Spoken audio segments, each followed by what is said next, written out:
Comment j'ai prouvé la rentabilité, le retour sur investissement d'une formation? Là, je suis face à un client qui vient me voir pour me demander est-ce que c'est certain qu'il aura un retour sur investissement quand il aura mis sur pied sa plateforme de digital learning. Je pense que c'est une question fondamentale pour tout investisseur, pour tout entrepreneur qui décide de prendre un investissement, de prendre un risque comme celui de passer du présentiel au digital learning. Il est tout à fait normal pour vous de chercher à connaître si ce passage, quel est le retour sur investissement de ce passage. C'est une question fondamentale et normale. Et aujourd'hui, je vais vous apporter des éléments de réponse. Si vous êtes responsable de formation et que vous cherchez à convaincre votre directeur ou votre responsable financier, je vais vous apporter des éléments de réponse qui vont vous permettre de discuter de cette situation avec ces personnes-là et les aider dans la prise de décision. Donc, je suis Astrid de la Han Academy, je suis Digital Learning Manager et ma passion c'est le Digital Learning que j'ai l'intention de partager avec vous et surtout de vous apporter de la valeur, des informations, du contenu pour vous permettre de migrer et de transiter aisément du formateur traditionnel présentiel que vous êtes pour un formateur digital learning. Le retour sur investissement d'une formation ou alors le retour sur investissement de votre passage du présentiel au distanciel est un élément important et fondamental. C'est une question normale que vous vous posez lorsqu'il s'agit de prendre cette décision. Alors, j'étais face à un client qui m'a posé cette question et voici les éléments de réponse que je lui ai apportés. Premièrement, le taux de complétion de votre plateforme. Si vous mettez en place une plateforme digitale et que vos étudiants ne réalisent que les 20% du parcours, il est clair que vous n'êtes pas dans l'atteinte de vos objectifs. Parce qu'il n'y a pas que des objectifs de rentabilité, il y a aussi des objectifs pédagogiques que vous devez atteindre.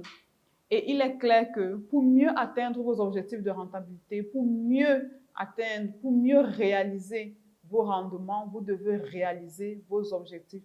Et comment vous mesurez la réalisation de vos objectifs pédagogiques? C'est par le taux de complétion et le taux de performance que vous réalisez sur votre plateforme de formation.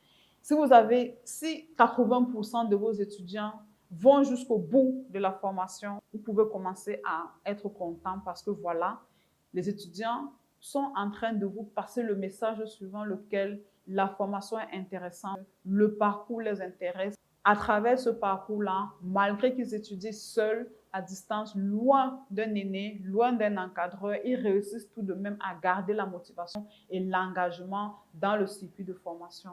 Si vos étudiants suivent le parcours de formation, c'est-à-dire réalisent 90 à 95% de tout le parcours de formation, si pour une vidéo de 7 minutes, vous avez des étudiants qui font 6 minutes, 7 minutes et ils reviennent encore et encore regarder la même vidéo, cela veut dire que la vidéo est intéressante, la vidéo transmet du savoir, la vidéo transmet une information capitale et qu'ils ont envie de la réécouter afin de mieux assimiler l'information.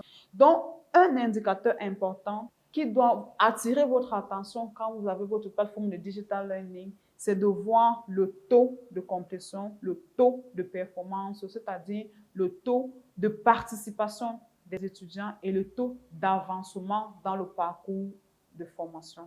Un autre indicateur qui n'est pas le moindre, c'est l'économie que vous allez réaliser en passant au digital learning.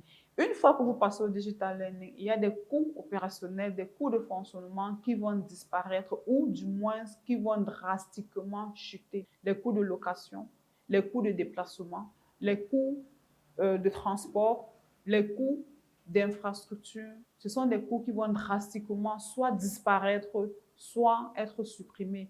Tout simplement pourquoi? Parce qu'à partir du moment où vous êtes dans du digital learning, vous n'avez plus forcément besoin d'une salle de classe. Vous avez besoin d'une plateforme. Les étudiants peuvent apprendre de là où ils sont et ils n'ont pas l'obligation de vous rejoindre géographiquement dans la salle de classe. Vous avez également les coûts de rémunération des formateurs qui vont aussi diminuer ou voire disparaître parce qu'à partir du moment où un formateur a fait une formation qui est sur la plateforme, cette formation reste. Vous n'avez pas besoin qu'il revienne redire la même chose demain ou après-demain parce que le module a déjà été digitalisé et il est accessible à tout moment. L'étudiant y a accès comme il veut, de là où il veut. Donc, ceci, c'est aussi un autre indicateur. Quand vous vous lancez dans du digital learning, prenez le temps de voir quel est l'investissement que vous allez faire, mais aussi quels sont les coûts qui vont diminuer ou qui vont simplement disparaître. Un autre élément qui n'est pas des moindres, c'est le score de confiance. C'est-à-dire, quand les étudiants ont suivi la formation, à quel point est-ce qu'ils pratiquent cette formation, l'information, le savoir qu'ils ont reçu dans leur quotidien. Comment est-ce que vous pouvez vous rendre compte que après avoir suivi la formation a durablement impacté leur vie? Ce sont les changements qui ont été mis en place.